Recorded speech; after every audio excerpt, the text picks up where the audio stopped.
Hello, everyone. Welcome back to the OneTalk podcast. You have your host, Ryan McCarthy. And today we are joined by Scott Andrews. Scott is a mentor. He helps people master their mind, body, spirit, and business. He's also the CEO of the Conscious Entrepreneur Group. He's also the host of an up-and-coming podcast, Make Men Great Again. And within this episode, we dive deep into overcoming limiting beliefs, beating drug addiction, making men great again, business and mindset for success, and so much more. We're going a big deep dive on his story, his journey, and we really break down a lot of the value that he has and all the wisdom that he wants to share in today's episode. So there is a lot of gems within here, so I'm really keen for everyone to dive in today's episode. In other news, if you could please leave this podcast a rating, it means so much in terms of helping this podcast grow and reaching a larger audience. If you could also share it with a friend or family member, that means a lot too. But without further ado, let's welcome Scott. Thank y'all. Thank y'all. The marathon continue. Victory lap tonight, though. Victory lap tonight.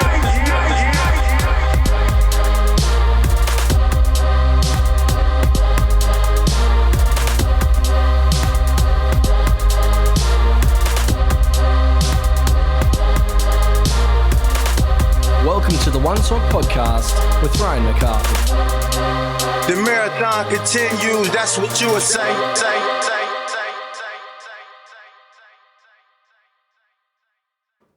Welcome, Scott. How are you, man? Good, brother. Thanks for having me. No worries at all. Thanks for making the trip down from Noosa. Wasn't too bad. An hour. Did start to rain, and as I just shared, I did make the wrong turn. Had to go up and back, but all good. Yeah, I absolutely love driving too because I work up the coast, but I love driving because one, it's like the time for solitude. Then you also get to like listen to books, podcasts, music, and it's really that time where you get just a complete hour or more just to yourself. Hey, It's funny that you said solitude because I literally just did a story in the car on the way here. Maybe you saw the story and it primed you to say that, but I love my wife, love my daughter, but it's nice as a man to get that solitude. And I think it's so important. And so the car's a great way. Like I work from home. Our home is like a bit of a sanctuary. We've got a lot of stuff happening at home. So I do really enjoy leaving the house sometimes, and especially just hopping in the car.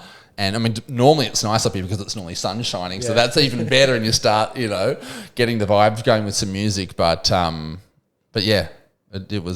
it was nice to get out. Nice to get out of town. Yeah, because I know like for men, like it's so good for men and it's so important for men to be in solitude as well. Yeah. It's like giving you that time during the day to actually sit with your thoughts or to be present with yourself or just to process things or to really step away, because I feel like us as men, we feel like we have to fix everything around us. We have to be involved in everything. We're problem solvers.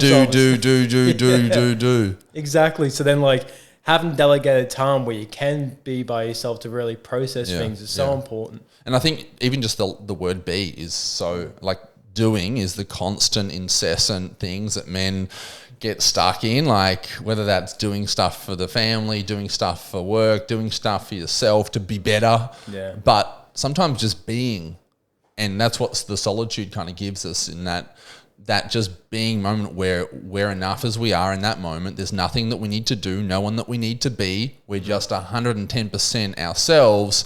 And that's for our nervous system. So whether you're a man or a woman, but especially for men who have that more so like incessant, doing energy, it's so healing. Yeah. So add some music in there or a book or something else. Yeah. Yeah, I do other things, like I do grounding every day, or I do the ice bath, or I meditate every day. So I do other things. I find my daughter will normally wake up at like anywhere, well, it just depends, but generally anywhere between 5 and 7, usually around the 5:30 mark, hopefully, which means I'll normally get up and do all my stuff to send to myself at the start of the day before I then have to be someone like the father or the business leader or the husband or all those other labels. Yeah, it's so important because like you said, as being a father, having the business, being a husband, and probably working with people, network and friends and family, like there's so many areas of your life where you have to be a leader. Yes. But if you don't look after you first, how are you going to lead all these other areas of your life? You can't pour from an empty cup. And it took me a long time, as you probably, when I sent you some, like you said, hey, you want to give us a bit of details on yourself, like, yeah, that took me a very long time to learn because I was just like crush, kill, destroy, win. And it's like you can only do that for so long before your nervous system just says, stop. Am I allowed to swear? Yeah, of course. Go Fuck no.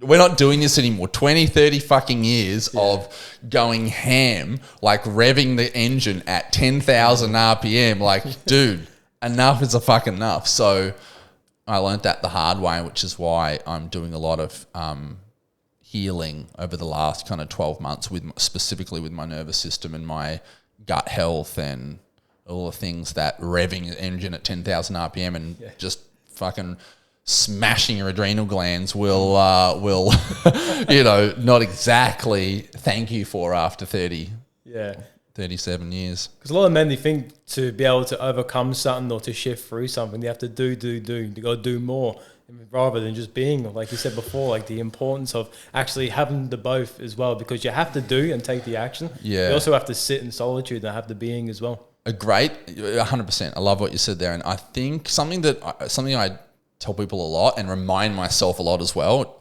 is what gets you to third doesn't get you to second. What gets you to second doesn't get you to first. So in my early years, 20 to 30, I had a lot of failures, but a lot of success doing lots of different things as well. But it was like external success. Internally was suffering, you know what I mean? And it was fleeting because it was always external stuff. Yeah. And then, so that's the third, right? Getting some external success, some external validation. And then, okay, well, I want to get like the next stage. Okay, cool. The next stage, gets you to second. But now I'm finding it's really about working smarter, not harder. And to do that, you can't do that when you're revving the engine at 10,000 RPM, because when you're flying down the highway of life at 300 Ks an hour, right, which is what I was, and a lot of men who are probably watching this are right now, you can't see the signs that are on the side of the road, like, hey, dude, go this way. Yeah. Slow the fuck down, and you're actually going to get there with less effort, more ease, and you're still going to get to the same place. There's a little cheat code this way. But when we're driving at 1,000 miles an hour, we don't see that. And it to be honest, it feels fucking good to be driving a Ferrari at 350 Ks an hour. Like, I love that. I used to love that part of me that was just like, rah! Let's fucking go. Let's fucking, and that's, you see your Jocko Wilkenicks and you see your David Goggins. I've ran marathons, I've done triathlons, I've been that guy. Yeah.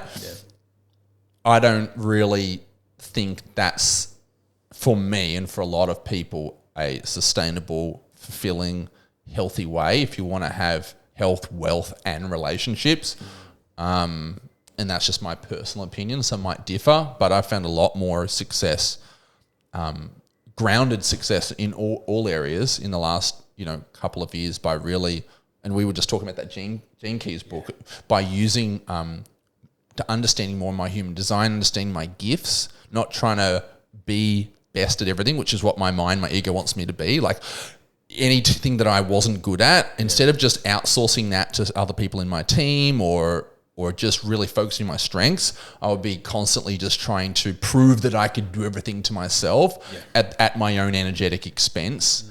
I relate to that. And that's what gets you the second, in my opinion. Yeah. What you see the true masters of wealth and growth, and these guys know that it's leveraging time, not leveraging it's not the amount of actions you do in the day, it's the amount of units of output that come from the decisions that you make. And sometimes, we like to rev the engines. Well, winning doesn't always mean that you're revving the engines at 1,000 miles an hour. And that took me a long time to learn. So, because I know, like, if you go 300 kilometers an hour consistently, you're so tunnel vision to staying on track that you forget, like, the signs, like you said. You forget, like, maybe the car coming up next to you. You forget the lights. You forget maybe the kangaroo. You forget your kid at the kindergarten you're supposed to pick up. You forget your wife. You forget even yourself, self-abandonment. You forget, hey, what do I like to do? Am I just doing this for money? Am I just doing this for ego? Or is my spirit, my soul, the real trueness of who I am, is it feeling alive? Am I nourishing, the things that I really want to do? And sometimes we won, we were winning and we made our business grow, we made our podcast grow, and then it's not that fun anymore. And it's like, okay, cool, how can we bring the fun back? Because that's something you can do for a long time. And it's you've got here the marathon continues. Well, life's a marathon, it's not a sprint. And so a lot of motherfuckers sprinting out there instead of realizing that life is a marathon and you need to sometimes stop and hydrate at the using a bit of a marathon metaphor here, stop and hydrate at the drink station. Sometimes you get a fucking cramp and you need to stay and you need to not push yourself through that cramp, but stop, walk, not quit. We're not going to quit, but we're going to just honor and give ourselves permission to just take a break sometimes and not feel afraid that that makes us weak or that we might quit, and just trusting ourselves. It's like another thing that I can think of is like get Usain Bolt, then also get David Goggins. I'm going to use David Goggins. He's probably like the most famous generalized name for marathon running. So get Usain Bolt and David Goggins, say, all right, both of you run the marathon. Let's see who wins. It's going to be exciting seeing Usain Bolt sprint for the first maybe 500 meters. When it comes to the last stretch, you're going to see Goggins run over that line first. Yeah. And even, Goggins is a perfect example. I loved reading his book. When I ran a marathon a couple of years ago, I was listening to his book on audio while I was running. Yeah. And so big inspiration, but I wouldn't want the guy's life. He's covered in stress fractures. He was hospitalized multiple times and he's been divorced. He's had, because of his intense attitude, he's had a lot of pain from that, even after all the shit. Most people have read his book, but I look at the guy's life and I think, I don't want your life. We need to make sure that as people who are on our growth journey, that we can take pieces from people and take inspiration. But at the end of the day, the only person who should be telling us what we should do with our life is really when we get into that solitude and we connect in with the trueness of who we are, that more spiritual side, and get that guidance from our higher self, or, if you're religious, God, or if you're not religious, the universe, however you want to say it. And maybe if you've got nothing connected to that, like this sounds super woo-woo right now, then, that's that level 2 for you, in my belief.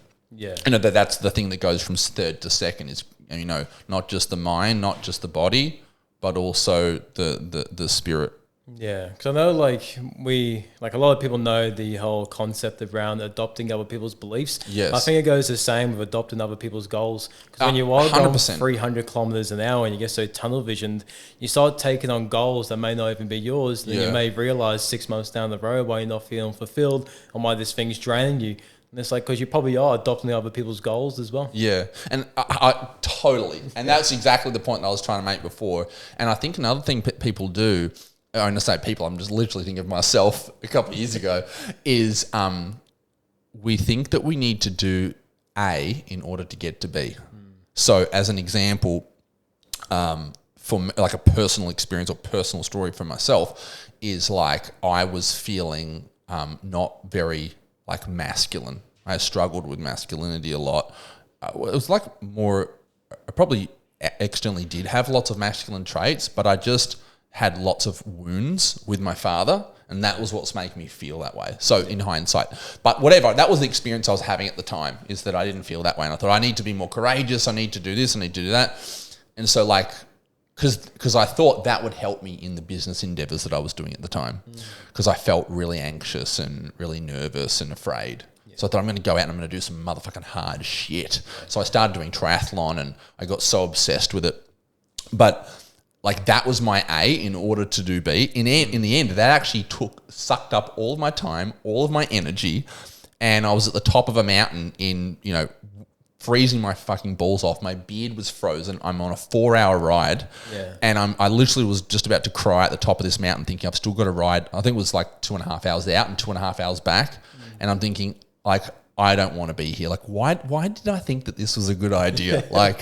You know what I mean? And in that moment, I had that realization of, I thought this would get me that. Yeah. I thought that I had to prove to myself that I could be tough. In reality, I just needed to slow down doing the business stuff and really hold space for myself as my emotions, as my fears kind of came up. We're all whether you're starting a podcast, whether it's a business, maybe even if it's a new relationship, anything that we do that's new is going to be uncomfortable because our, reptilian brain loves the certainty, wants to know exactly how everything's going to work out. Safety, right? And so sometimes, yes, we're using other people's goals and then we find out, oh, fuck, this isn't as fulfilling as I thought. Or sometimes we do things in order, like we do the A in order to get to B. Sometimes we just need to, and that's why it's so much smarter when you slow down, is because you can see your ego's or your logical mind's way of trying to orchestrate things. But when you're slowed down, if you, I'm not sure whether you're spiritual or not, but what I find if I slow down, when my wife and I, we work together in our company, when we're planning our year, we sit down and I'll close my eyes and I'll take a few deep breaths and I'll do a 60-minute meeting with my eyes closed. And she's just asking me questions because I'm just channeling the answers. I'm not writing them down. Yeah. I'm not trying to logically think of what would be. When I do that, it's all based off what I think. Scott, who's 37 or nearly 37 years old, when I do it from my intuition, I don't understand where this information is coming from necessarily, from a higher consciousness that knows more than I do. And all I can tell you is that crazy, amazing things have happened. Things that I, didn't make sense at the time. But so, yeah, I think the solitude and slowing down is so important so that we can discern, is this really my goal? Or am I just copying Nipsey Hussle? Yeah, exactly. Is this because I want to feel cool and I want to feel strong and he holds certain characteristics that I want to feel? What would my heart really want to do? Well, my heart doesn't want to be a rapper. My heart wants to be, do whatever. Or in the other case, what was it? The not the goals, but the do I really need to go and become a national champion triathlete like I was trying to become, or could I just channel that same? And so that was I forgot to say that bit. That was the thing that came at the top of the mountain. I thought if I channeled the amount of money that I've spent on this triathlon over the last 2 years. And the amount of energy I'm spending training 15 hours a week and balls to walls type training. Yeah. If I channeled 15 hours and the 40 grand that I've spent in the last 2 years on triathlon towards business, and for the last years, wouldn't I have been more successful than I am now? It's duh. Yeah. Duh. I'm not sure, have you had moments like that in your life where after the fact you have these epiphanies of why the fuck did I do it that way when I could have just done it this way? Yeah, because I sit there and I think to myself, wasn't I thinking when I was doing that? It's the first question I asked myself, because in the moment it seems so logical and makes so much sense. But I'm why did me 2 months ago, 6 months ago think a different way? But I think, just the wisdom comes from the experience of life. Yeah. By doing the thing and then you learn the wisdom to be cool, that's not the way. Then you need to sit in solitude more. Yes. So the one thing I do now that I relate a lot to you with was when you said you like to take a couple of deep breaths and sit with your thoughts and be. One thing I do, I usually put my yoga mat down and put theta brainwave, theta brainwave, binaural beats on. I like to sit there and just let thoughts come to me for about an hour. That's one thing I do. And once I started doing that, I see things come to me a lot more easier. But they're always the best ideas too. It's so, because the ideas, my belief system is that you're not coming up with them, that you're actually channeling them. That's my belief system. And totally, obviously binaural beats, you're getting your brainwaves into a space that is more coherent with your heart. Yeah. And, then you're really accessing, I'm not sure if you've heard this, but I think the brain there's obviously millions of bits of data constantly going on around us, right? And the brain can only, filter in, I think it's the reticular activation system, or the RAS, can only filter in 1% to 3%. So there's millions of bits of data. That's why if the listeners have ever lost your sunglasses and they're on your head, or you're looking for the keys and you're in your hand, or your phone's in your hand and you're looking for that's the reticular activation system that is completely blocking out and filtering what it thinks is important in that moment. And so, to give context to this as well, dogs can hear sounds that we can't hear, right? Does that mean that the sounds aren't there? Same thing, dogs see black and white, we see colour. Is that right? Dogs see black and white, don't they? We see colour. Does that mean for the dogs that the colour isn't there?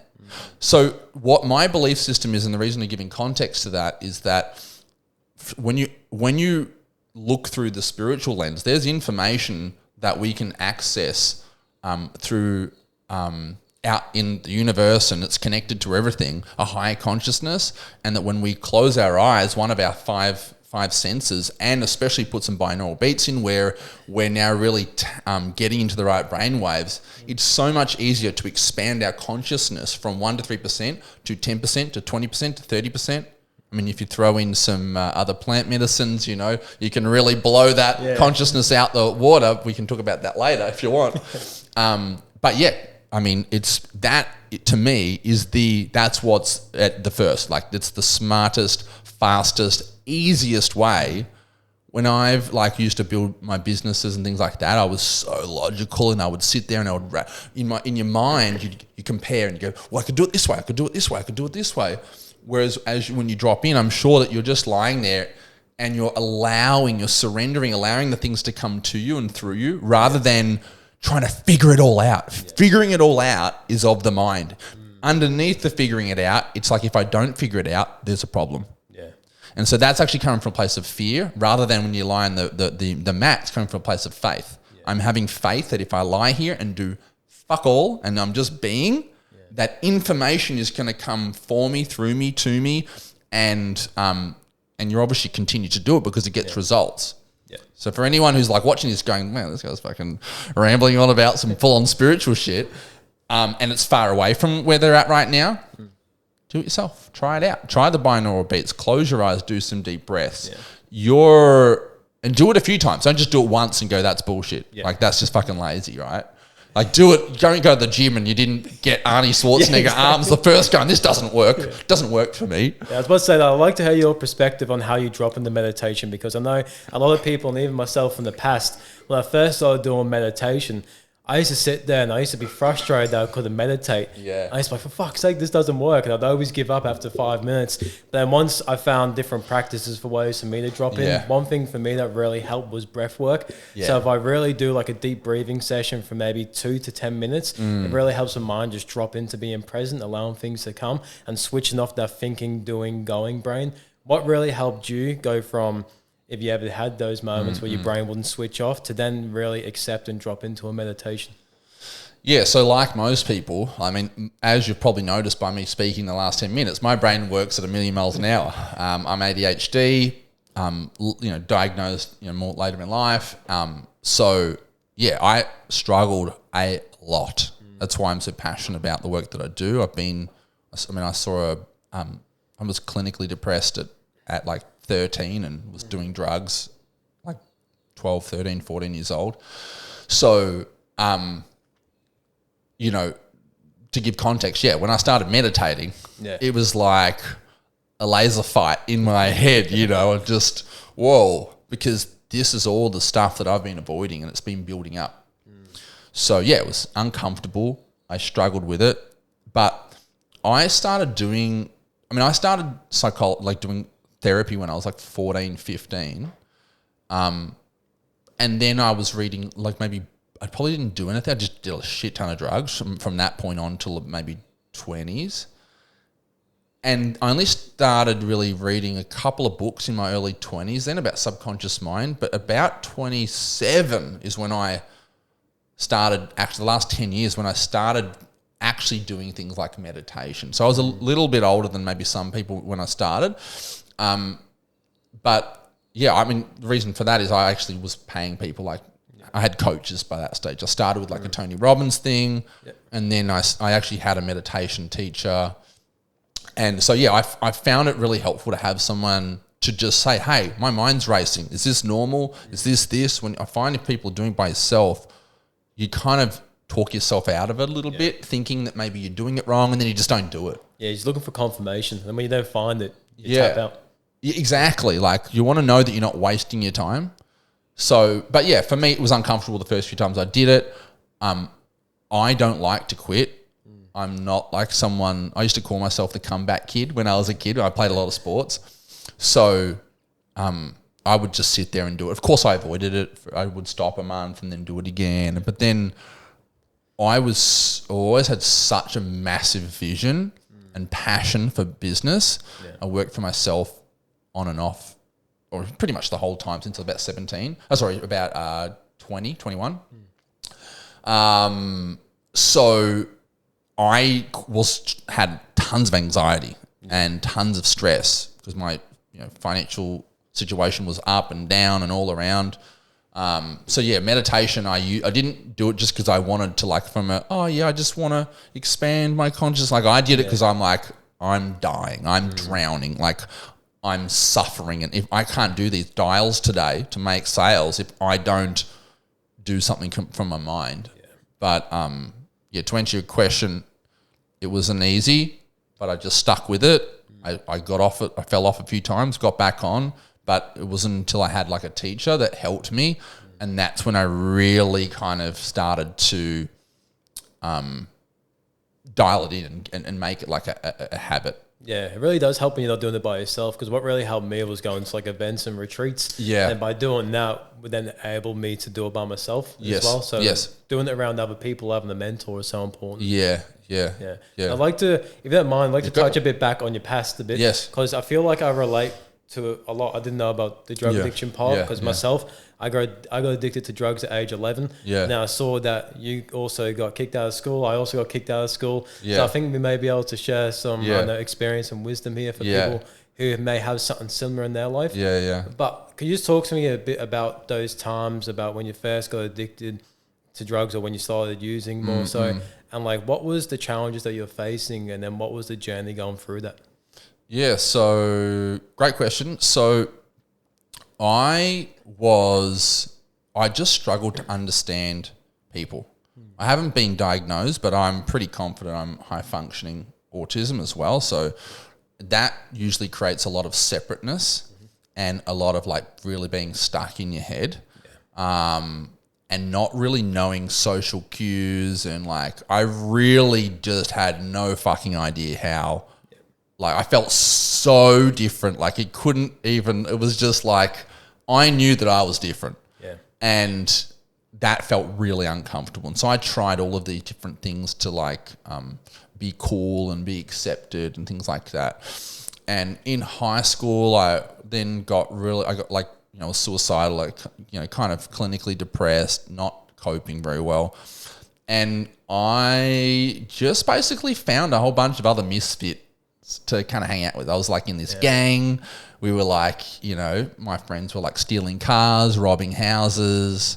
And I was really afraid of doing drugs, like because I come from like a Christian family, and but my friends kind of said, "Oh, look, it's really good." And anyway, long story short, 14, I took my first ecstasy, and the fucking best time of my life. Yeah. And I had a lot of internal problems, but in my external life, sure, maybe my mum could have been more nurturing. Yeah, my dad was a bit aggressive towards me, would be more verbally abusive.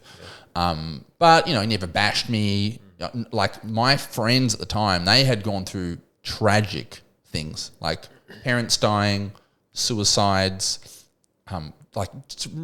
just out of respect for them, I won't share their stuff. But in comparison, a lot of, they'd gone through a lot of shit.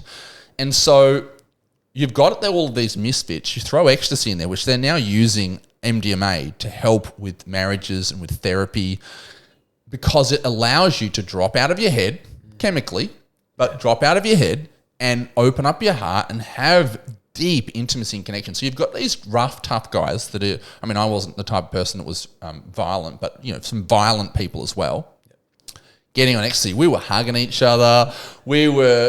Any beefs that had been happening in the friendship, I was like the runt of the group. I was the youngest and the skinniest. And some of my friends were also older, like 3-4 years older. Like they were driving cars and stuff like that. Yeah. But yeah, it was to be, not to glorify drugs, because obviously there's a lot of damaging stuff that happened from that as well. But initially, to understand the concept of why I got addicted, well, kid in his shell, feels disconnected from everybody. Suddenly, that almost like I had been looking through a glass window at life and seeing everyone on the other side, that glass window vanished. Yeah. I'm now bonding, connecting, feeling safe. I couldn't look people in the eyes.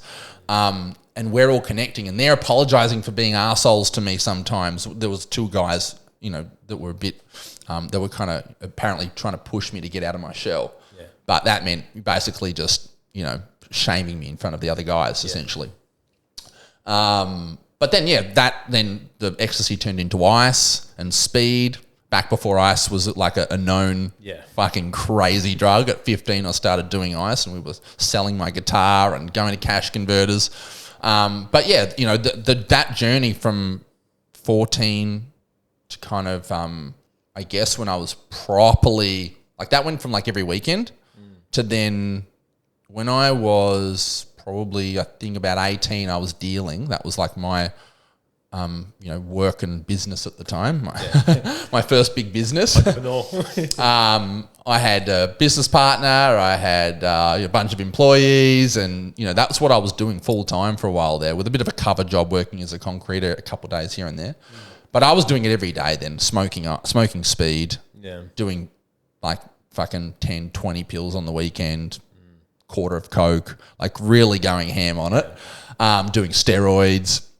So that was like just a concoction for, initially coming out of my shell, but then getting super depressed, and my spiritual side knowing, dude, like, and the people I was hanging out with, like some of them are nice, but some of them were very, we'll just call them low vibe, just dark motherfuckers. Like we were sitting up at night and, playing Uno and just passing the pipe around type thing, sitting in garages, like just real low, just fucking terrible shit. And so I basically had an epiphany one night. I was literally sleeping on the couch, 10 other people around me. I'd just been smoking speed, but I'd been doing it for so long it didn't have the same effect on me anymore. So I'm sleeping. And I woke up and just after having this vision, and I just got a piece of paper and was like, what is he doing? And I wrote down this like speech to myself. It was almost like my higher self came through. Oh, wow. And I wrote, and it was saying to me like, all this fucking crazy shit. I was actually going to bring it. I still have the written note. Oh, that's epic. It was on like a piece of paper, ripped piece of paper with a pad and pen, like 3 a.m. after just waking up. And it was something along the lines of like, just basically saying that I was destined for more and to open up my mind, and this was the key, was this thing, and like some kind of crazy shit. And I basically, after that, just quit drugs, quit dealing, went and worked in a factory. Like I was making, 5-10 grand a weekend at that point, and then went and just worked a 12-hour a day job after that. Stopped seeing my friends, like did a full transformation from that wake up and from that note. And that then led me to become kind of a personal trainer. But so, again, to answer your question, the addiction started from that not feeling enough and feeling disconnected. It gave me that connection, and confidence helped me come out of my shell. But then the addiction, I was depressed. I literally cried to my friend at the time and my business partner and said, look, I'm fucked. I'm so cooked. Like, and I don't like who I am. I'm ashamed of myself, like the person that I've become. No, there's nothing wrong with you. You're fine. Don't be a pussy. And I was like, dude, I'm fucking fucked. Like, you've got no idea. Like, I'm so depressed. I hate myself. I'm going nowhere in my life, and I'm stopping. You can come with me if you want, but I'm not coming here anymore. I'm not going to deal anymore. I can give you the connect. I don't want anything. I'm out. So, and then I was out, and then, I saved up for a personal training course. 6 months later, I moved to Melbourne, and that's when my life changed. I think even I was working with a concrete at the time, and he said, what are you going to do? You're going to leave us, become some personal trainer. You can make $16 an hour cash here if you stay with us. You can hang out with the other guy that was shooting up with me in the car next to me every day at work. So a year later, I went back and I said, I'm making $70 an hour now. Like, fuck you. Thanks for sharing, man. That's awesome. Because I relate with that a lot from my own story and journey as well. But I've got a few questions to break down from that. But the first one is, when you had that epiphany come through, you said you grew up in a Christian family. So in that initial moment, did you believe it was God coming to you, or did you just, when you were aware of what it was? I was very anti-God. Obviously, I'm speaking very spiritual and like that now, but that's only been recent, the last couple of years. I didn't like the church. I didn't like that whole thing because it probably represented my father, and I didn't have a good relationship with my father. I hated him. Yeah. And so I didn't think it was God, but I did bypass that label and kind of had a knowing that it was a vision and it was like a higher something. You know, it's probably only up until recently have I used the word God or universe or spirit. You know, those things were really all connected to religion for me. And whilst I think religion can be a good thing, I also sometimes think it can be a damaging thing. And when I grew up, I didn't like the whole sit up, stand up, do. I'm like a bit of a rebel. Yeah. So I don't like to be told what to do. Yeah. As you can see with my life. So yeah, no, I thought that it was. I didn't really care at the time. It felt so fucking powerful, and it just was so clear. Yeah. It was so. I can't explain how clear that it was. It was like, this is exactly what you need to do. And I was in a moment of despair. Yeah. And I think that's like, if anyone's struggling right now, they're in pain, like my belief is that pain isn't bad. That pain, when you're out there crushing it, you're not as spiritual.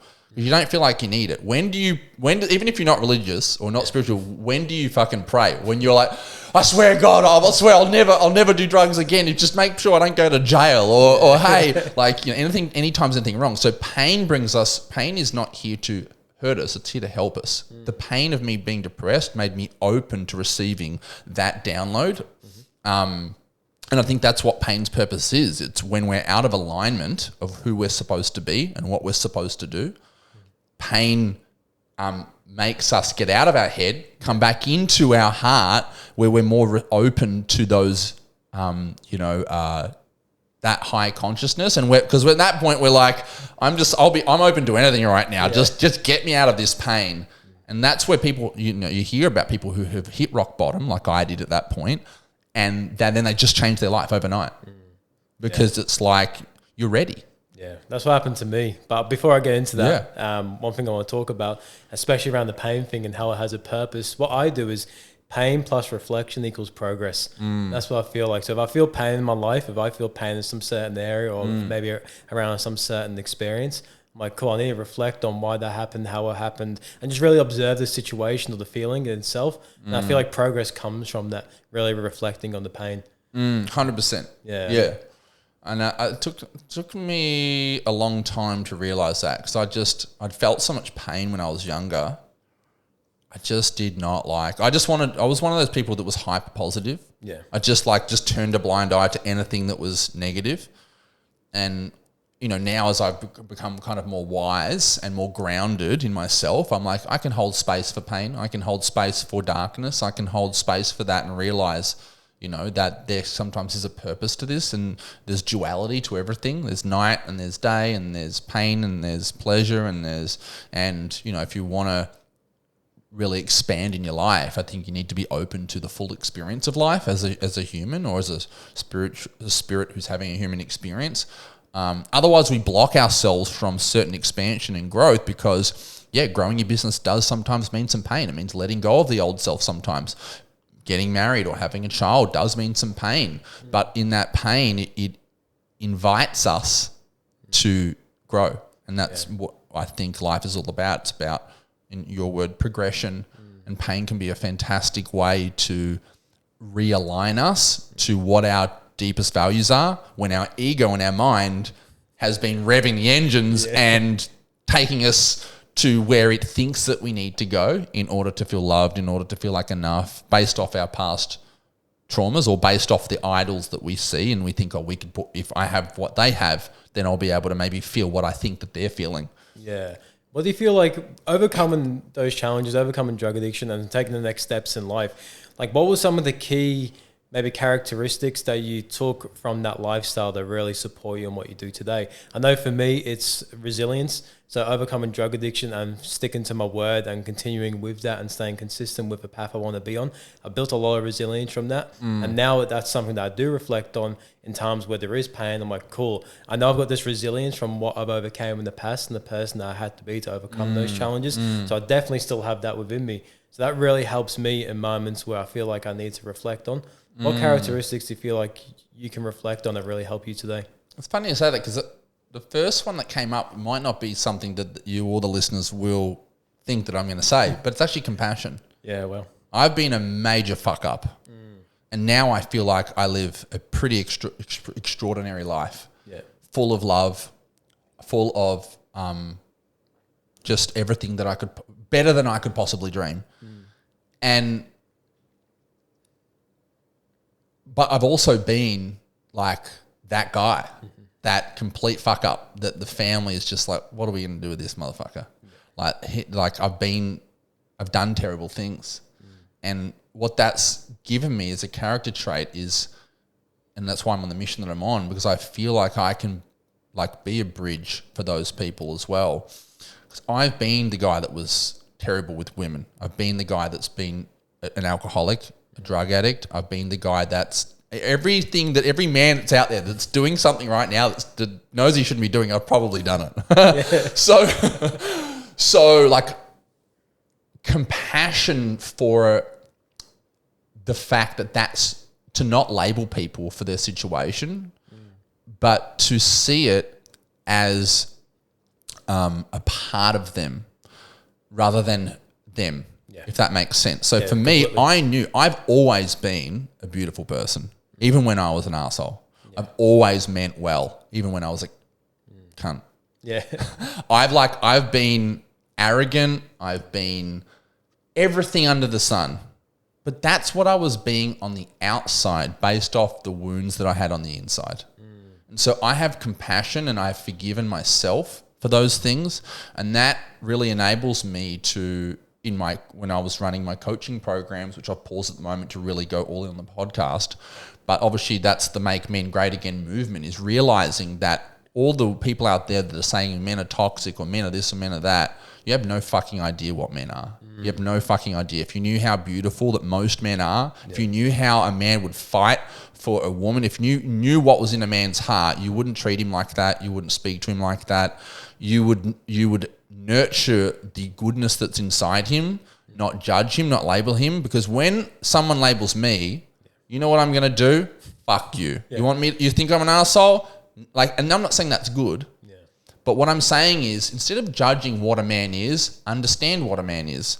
And it's very easy when you understand what a woman is, generally using, of course, you've got other personality traits, but general basic feminine, masculine things, understanding psychology, understanding shadows, understanding the subconscious mind. When you can really truly see people and not label them and judge them and have compassion for the parts of them that may be in control of their behaviors right now, that's a beautiful space for healing to happen. That's a beautiful space for growth to happen. And for a lot of people who have not been seen, heard, or understood at any given point in their life, I'm getting emotional even just saying that, because that's how I felt. Even though I was fucking up on the outside, I believed that I was the most beautiful person, and only if people could see me like that. It took me to be able to not need anyone to see me like that, to actually have that healing. I mean, also my wife, who's been a phenomenal person and is on this healing growth journey as well, that massively helped me. But compassion, I would say, of course, all those other things, but I would say that that's my personality already. That's why I wouldn't use this. I'm like a Capricorn, which is usually very driven, very ambitious, the goat that climbs the hill and just nothing stops them. So I would say I have a lot of natural traits of resiliency and those other things, but I probably, because I was disconnected to people and because I was probably arrogant at times as a mask for the insecurities. Again, that's what I'm talking about. Someone would say, oh, he's arrogant. Why is he arrogant? That's it. Why? Why? Why did he need to get 6% body fat and get really obsessed with fitness? Why did he need to take drugs? Is he a druggo? No, he's a wounded man who doesn't feel loved and has had a lot of pain in his life. That's who he is. Yeah. And even that's not who he is. That's just a time in his life. So I think people need to stop labeling. I think people need to start looking at the little boy or the little girl that's inside everyone. And so I believe the biggest gift that I have got from those times is to not label people and to have compassion for the stages of life that people are in. Yeah. And I think that's my superpower. That's good because you can't shame a man to expect them to come better. You can't. No, you can't. No. He's gonna say it's gonna make him worse. Yeah, because I feel like what gets the best out of me and a lot of men that I know is when you compliment them on the things they're doing right or the things that you are an example of what good is. Then that gets positive the best reinforcement exactly. instead of what's the opposite? Negative, punishment. Yeah. Positive reinforcement is much more powerful, especially for men. Men want to feel like they're winning. Yeah. Like, get over it. Like, why should men have to feel like they're winning? Why do you need to give a shit? Like, why is that so hard for you to allow a man to win? And why is that causing such an emotional reaction to you? Yeah, most likely because you have unsafety with the masculine. Yeah.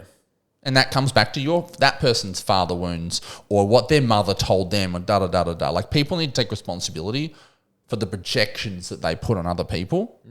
And it's easy to project on other people. It's easy to cast a stone at someone else when people don't realize that, you're standing in a glass house kind of thing. So, yeah. Why do you feel like when people project, they're unaware that they are projecting their insecurities rather than they believe that they are stamping a righteous belief? That makes sense. Yeah, I get what you're saying. There's many reasons, but here's one thing I think that will kind of answer or give context to as well. Naturally, there's everyone needs significance, right? So we can get significance by doing great things. We can also get significance by bringing someone else down. Yeah. So that's one thing. But the other thing I would say is that people feel when who you are represents something that someone else would feel afraid to be within themselves. That makes them feel unsafe, and so they need to push you down or project their insecurities onto you. So does that make sense? So another way of saying it is that when somebody judges you, that's the prison that they create for themselves.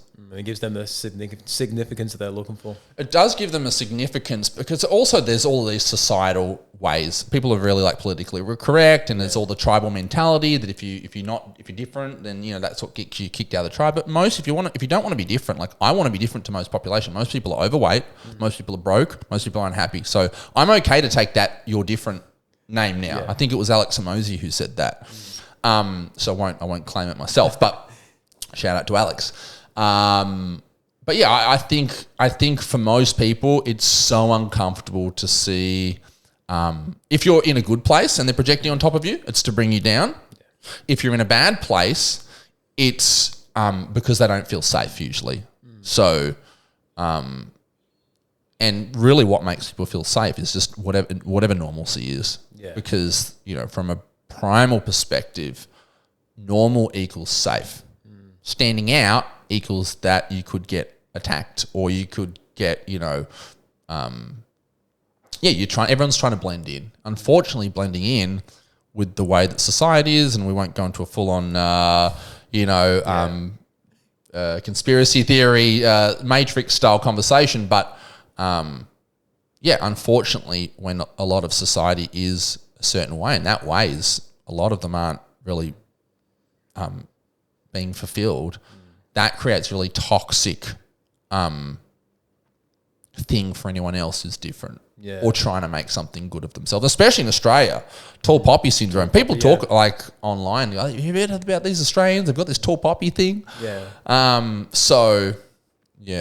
love to, because I love the way you just explained that. It made sense. But I want to hear the other side of it now. So the person receiving it, they attach the labels that other people put onto them, and they believe that that is their identity. Yes. And they become conflicted within themselves, and the struggle a lot to understand who they truly are, because what Love they that. believe of who they are is the labels of other people that have put onto them without actually identifying who they are and understanding their own values and beliefs and 100%. such. So how do you feel like people can understand or connect with their own true identity? Well, I love what you said there. I love exactly what you said, because I relate to it a lot. Because what happens is, especially if you've been a fuck up, is that you're unconsciously or consciously trying to kind of win your way back into acceptance from people. Yeah. Because you think like, you've been a fuck up. That's actually a fact. But then what happens is people have a hard kind of time not seeing you as your old identity. So when you do start to grow and change, they're quick to kind of say, anytime you do anything, it's like, oh, he's still like that. Yeah. So, to kind of go back to your question, I think, sorry, I lost my thought process there. Can you just re-say it again? Yeah. So the question was, how can people truly find their own identity rather than the labels of other people? Yeah. So, well, for starters, number one, stop hanging out with people who are projecting the old identity onto you. So, I mean, I've recreated myself many times in my life, and that means completely leaving friendships, leaving group circles, going out and literally being by myself and starting all over again. I did it when I moved from Shepparton to Melbourne at 17 by myself. Completely built a new life. Then I went back to Melbourne. Then I went back to back to Shepparton, recreated my life up there. Back to Melbourne, recreated my life there. I'm in Noosa now. Just moved up here, recreating my life again. So number one, stop hanging out with the people who are projecting their identities onto you. Number two, same thing that we just spoke about earlier. You have to center yourself. You have to be away from people, because there's a part of in all of us that wants to be accepted. Wants to be liked. Problem is, with family and friends, the longer that someone's known you, the more projections they're going to have on you. That's why when you start a new job or you move town, you can kind of really step into that new version of you, and it's so much easier. When you're in the same environment, the environment keeps reflecting back to you, especially with the people.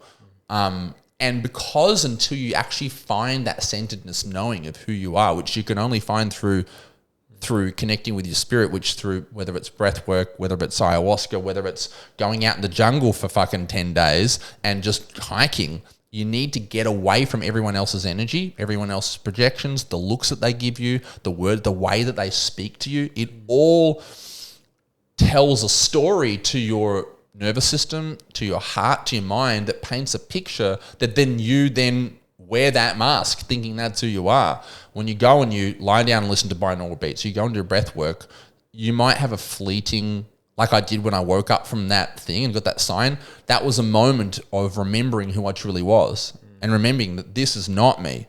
It's like I ended up in that situation from like a frog in the pot style thing, where I'm taking a little bit of drugs, I'm taking more drugs. Now I'm taking a lot of drugs. And then it took that kind of wake-up moment.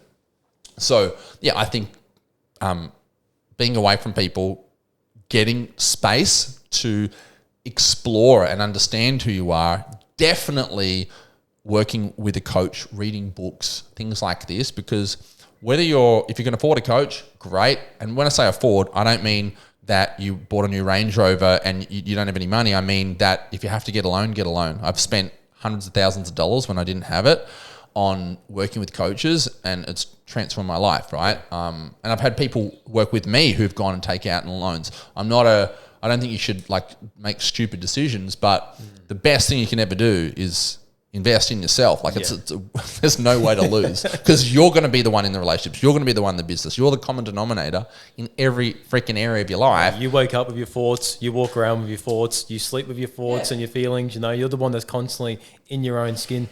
100%. So I recommend coaching, but if you're like, there's no possible way for you to borrow money or do anything to be able to get in that situation, which I think is, you can join memberships these days. So $50 bucks a month. Like, I think you're just probably lying to yourself, or you're not ready yet. That's a different story. Just be honest with it. But at least start reading books and spending less time with people and more time with yourself. If you want to have a relationship with yourself and get to know yourself, Like imagine trying to like get to know a girl but never spending any time with her. Like it's just common sense.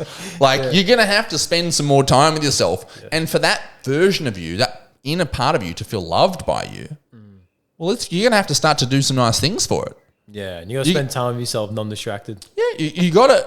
If you were spending time with your partner, or girlfriend, or whatever, or a child, and you're on your phone the entire time, you're distracted the entire time. What does that tell them? It tells them I don't care, I don't value you. So your other self is your subconscious mind, or that inner self is constantly with you, watching you. If you're never having any conversations with it, if you're never checking in, seeing how it's going, if you're never honoring how it's feeling in certain moments and holding space for it, if you're never getting to know it or doing things that it wants to do, and always just doing what you think that you need to do, it's a surefire way to not know yourself. It's a surefire way to be disconnected. And that's when, things like drinking, drugs, porn, overworking, all of these things come in, because that part of us goes, fuck you. You don't care about me. You don't, and it starts getting louder. It starts with a whisper. Yeah. It says, hey, I don't like this job. Oh, we have to do it because we need to do this. And another year goes past and it gets unhappier, like a partner. It gets unhappier. If you don't listen to it, it gets unhappier and unhappier. That gets louder. And I think that's what anxiety and depression and all these other things are. It's when you're out of alignment in either health, wealth, or relationships, and it's there to bring you pain so that you can start to go, please, I'll do anything. Okay, great. Get a fucking coach. Okay, great. Remember how you said you didn't like reading personal development books? Are you open to do that now? Yes, you are, because you're depressed and you're anxious and you're, yeah. Yeah, I think that's great. I just want to double down there. That's great because, coach and especially mentors as well, someone that's lived the experience that you're trying to get to, and just books as well, because it's basically just. So I read this stat, and I think it was from Stephen Kotler, who wrote the book, The Art of Impossible. Yes, he wrote about high performance and flow state, and he said in the book, I believe within a general sized book is 15 years of experience of someone's life. Yeah. And just by opening the book and reading it, you get 15 years of experience just by probably a week of reading. Yeah. And by the way, no, you're not going to want to read the fucking book. You're going to have resistance to reading the book. I have someone in my life, I won't name them because they'll know exactly what I'm talking about. I'm not trying to shame them or anything, but they were having a few issues with their life. With their weight, with a few other things. And I said, well, I've got this great book. I think you would love it. I don't like reading personal development books, they said to me. And I thought to myself, well, do you like being overweight? I've been overweight, so I'm saying this with compassion. Yeah, I've been overweight. I was the chubby kid in school who wear the T-shirt in the pool. So I get to say whatever I want. I've been 20 kilos overweight and eating pizza every day and passing out from eating that much chocolate. So, you're not going to want to do this stuff at the start. Yeah. It's not get over that bit. That's the bit that's uncomfortable. It's not a good enough excuse in my mind. If you don't like reading books, you've got to ask yourself, what do I dislike more? Do I dislike being broke more than I dislike doing sales calls? Do I dislike being overweight more than and waking up and looking in the mirror and going, I'm disgusted by myself? Or do I dislike, paying the money for a PT? You've got to ask yourself, what do I dislike more? Most people just block out any other option and go, well, I don't like it. It's are you investing time, energy, and money into pushing your life the opposite direction that you want to go in? Or do you want to invest your time, money, and energy into going towards a life that you really want? Yeah. And I think we get in our way so much and we tell ourselves these stories like, I don't like it. So fucking what?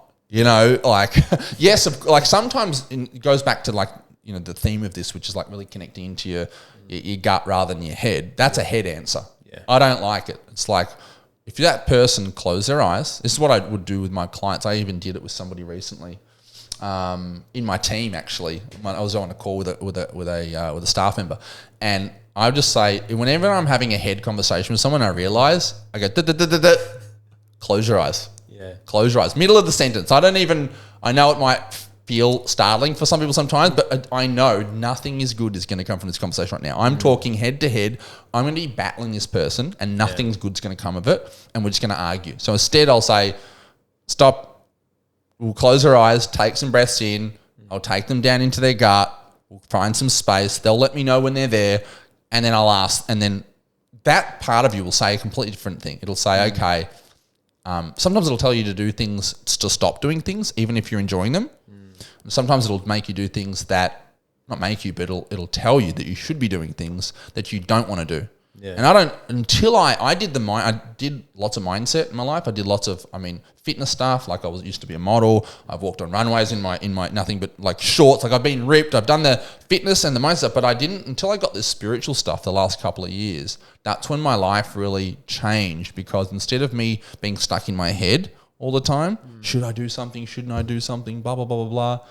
Close my eyes, take a deep breath in. In your case, you do, like, you don't have to do what I do, but get out of your fucking head. Yeah. Get out of there now. That's all of your past traumas. It's all everyone else's projections. It's who you think you are. It's all your fears and doubts. And when you drop into that space, that's when things become a lot more simple. And it feels like a knowing. It's like, you don't just think, oh, maybe I should do it. It'll say, no, this is exactly what you need to do. Yeah, it's what you need. Stop fucking bullshitting yourself, mate.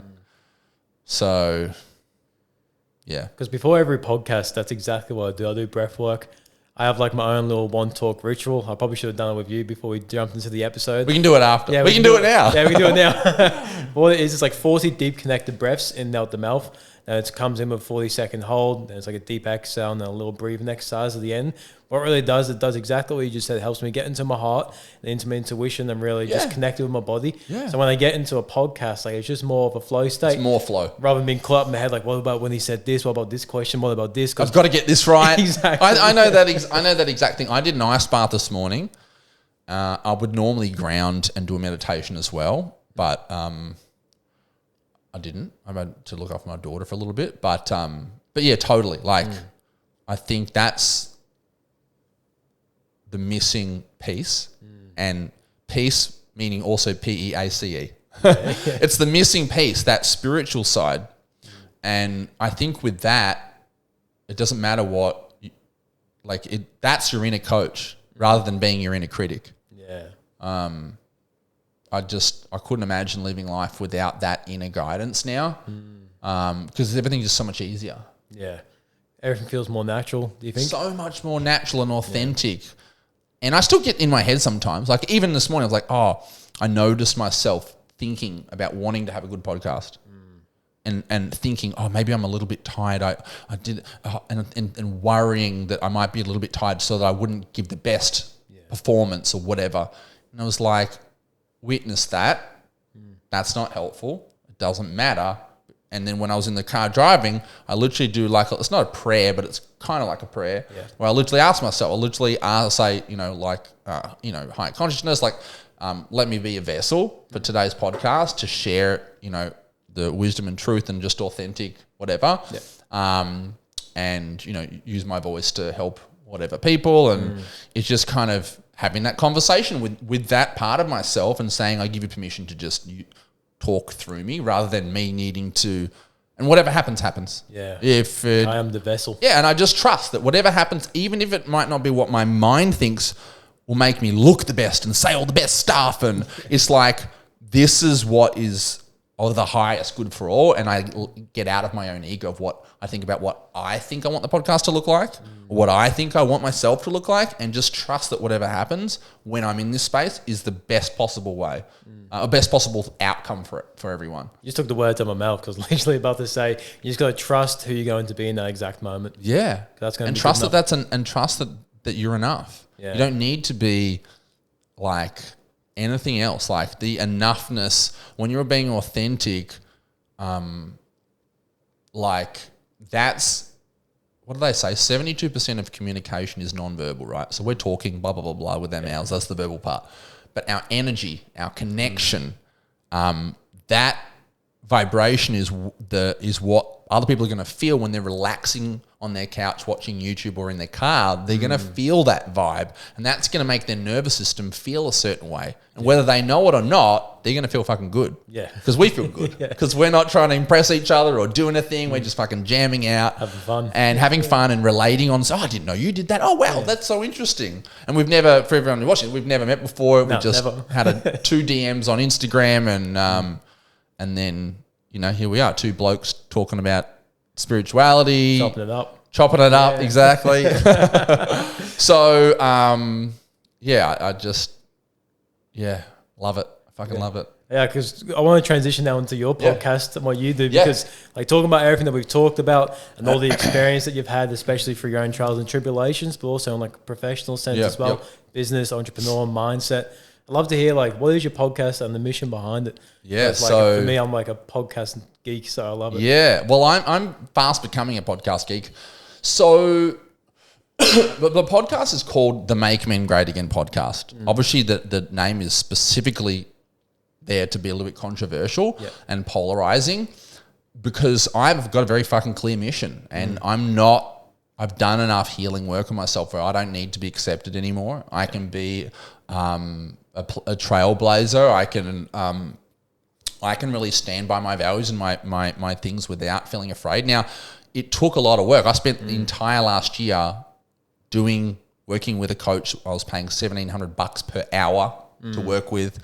A guy named Joel Brown, and I've done a whole bunch of breath works. I did a toad ceremony last year, 5-MeO DMT. I mean, I really worked last year because I was coaching like all of my clients behind the curtains of my program and speaking about the stuff that I'm about to share, that I'm doing on my podcast, talking about mass media, talking about masculinity, talking about relationships, money, and I had this intuition like you need to be showing up online and sharing this with more men. This is your clients are getting powerful transformations, and you're hiding this because you're afraid of what other people will think. Like that's that's a bitch. Like you gotta share your gifts. You got to and I did an ayahuasca ceremony, which is also like a DMT. Most people know what ayahuasca is now, and it basically pulverized me and said, "You little bitch, you are being such a fucking pussy. I've given you these gifts, and I've given you this life of these experiences, so that you can help people, and you're not using them, and you're hiding yourself, and you're doing all these different things." And so that's kind of what. Since that day, like I just hired a salesperson on the Friday. I sacked them on the Monday. Yeah. Like it was so powerful, that experience, that I basically shut down my business, and I've been all in on learning how to do podcasting, setting up my studio. And that's what I was working with Joel with, to build the confidence to share my voice unapologetically online. So that's the podcast called the Make Men Great Again podcast. We talk about mindset, and that's a kind of broad term for everything to do with health, spirituality, optimization. So really looking at the depths of health, spirituality, business, entrepreneurship, basically everything that we can do to help men become great again. Because my belief system is that there's a lot of great men out there, and what I have learned from being a nobody fuck up who had a learning disabilities and got kicked out of trade school and didn't even pass high school, and literally thought I was stupid until my early 20s. And now I believe like I'm a really smart person. I believe that everything in life is just skills, whether it's a skill of meditation, the skill of communication, the skill of everything's just skills. So I want to share those skills with people, and I want to give people permission to be a man, and I want to also give awareness to women as well about all these different things. So I'm talking mindset, money, marriage, which is again just an overall topic for relationships, and then what I believe stifles a lot of these things is the mass media. Some people, if you want to go down that rabbit hole, you could call it the matrix. You could call it. So we talk about global trending topics that relate to men's topics, and to really awaken men and women and just humans to probably the things that they're not aware that's happening in the world, whether that be fluoride in water, understanding that calcifies the pineal gland, and that started in the 60s. And the reason why they started that in the 60s, they told you that it was for your teeth. Yeah. When the fuck has the government ever cared about your teeth? If they cared about your health, they would put vitamin C in your water. They wouldn't put fluoride. Fluoride is a chemical that has, I mean, you can Google it. they'll say, oh, there's healthy levels. There's no healthy levels. Or why isn't dental on the Medicare bulk bill? Yeah, so the point is, anyone who thinks that the government cares about... It came out in the 60s because what was happening in the 60s was an uprising. It was an awakening. LSD, all of these spiritual drugs, mushrooms, were bringing people back into their spiritual side, and they were saying, we don't want these global wars. We don't want these things. And so they put fluoride in the water globally around the world because it numbs you, it stops you, it calcifies the mind. It's the same reason why they have TV and sports and all these things. You know, divide and conquer is the plan. So a lot of people don't know this stuff. It does influence our society. It does influence why we've got this hyper wokeism, the feminism, the transgenderism, and this war against men, because men are the people that have the strength to fight back. Also, men are the workers. Yeah. So people don't want you to be successful. They want you to be the garbage man. They want you to be the plumber. They want you to be the... I'm not saying everyone can become an entrepreneur, and not everyone should, and not everyone wants to be. Yeah. There needs to be that. But I think certainly there's a lot of people that can awaken through health, real health, through understanding these things, and just they can make their own choices. They can be aware. So that's the point of the podcast, to help. I think there's a lot of good men out there that are struggling, and I think that women will benefit when women have men that are in connection to their higher self. They're being healthy. They know how to be grounded. I think there was two statistics that made me start this thing. One was that I think suicide is the number one reason of death between the ages of 17 and I think 50 for men. Number one. It's not cancer. It's not fucking car crashes, which we've got all these speeding fines for. Yeah. It's suicide, right? 7 men a day in Australia alone. Suicide, right? So, hello, that should be a big fucking conversation. And then the other thing is that I heard another statistic that a woman... I don't know the exact one, so don't come and hit me up in the comments and say it was all wrong, whatever. But something along the lines, get the gist of it, is that a woman dies every hour at the hands of a man. And I'm not saying this to shame men, but I believe that those men are wounded. I believe that those men are probably intoxicated, a lot of them. I believe and so I think if we can help men become great again, and we can help them feel like a positive part of society, if we can include them, if we can champion them, if we can give them skills, if we can help them heal, and not fall into the mass media narratives that are making them feel like shit, then I think that's going to impact a lot of marriages, a lot of children, and a lot of just women in general. So yeah, I feel like when you see men do bad things, I don't think it's toxic masculinity, it's absence masculinity. 100%. 100%. It's wounded masculinity. I think and that's what I was saying about the compassion piece. To call it toxic is not very fucking nice. There's plenty of, if you want to say it, there's plenty of toxic women out there as well. No, they're not toxic. There's healthy masculine and there's wounded masculine. Yeah. There's healthy feminine and there's wounded feminine. The toxic thing, again, is mass media narratives, and it sells papers. Yeah, sex sells, violence sells. If you go on the news, they just want you to be in a constant state of fear, because when you're in fear, you're in your head. You're in your head. That's the whole thing.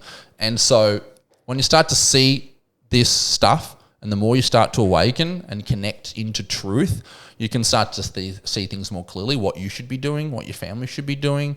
And I think that just helps everyone just live a better life. And I think that helps society, the planet. I think if I can do one thing, that will have the biggest impact on every other thing, if that makes sense. I think it starts with men.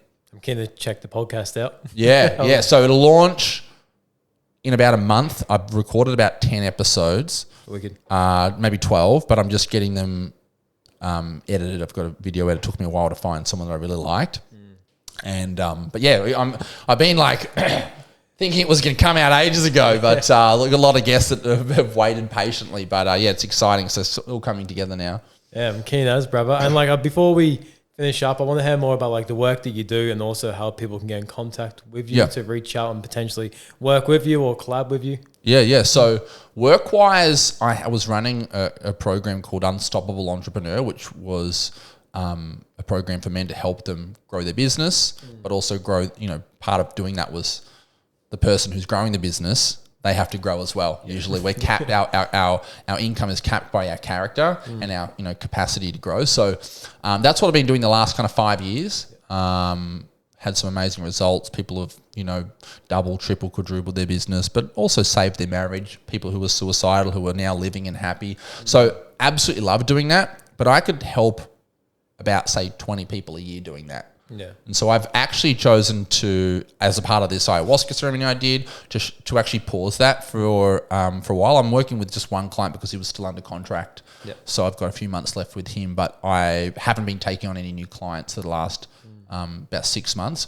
What I am doing now is I'm the CEO of my wife's personal brand. We've got another business over in Italy where we run spiritual retreats. We've got about 1,000 members, and then we're doing stuff, podcasts with Forbes. We've got a magazine we're building. So I do the CEO, the team leadership, all the stuff for them. She's the more personal brand. So she's the one creating the content and the both for social media and for the academy. So I'm kind of doing the podcast, being a father, and then running that company at the moment. Yep. I probably will start taking on some mentoring clients and stuff like that in the near future, but nothing at this present moment. But if people want to reach out to me, I'm always open to chat. I'm shutting down my current Instagram page and launching a new one to coincide with the podcast, which is I am Scott J. Andrews. Okay. Same thing on podcast, same thing on YouTube as well. I am Scott J. Andrews.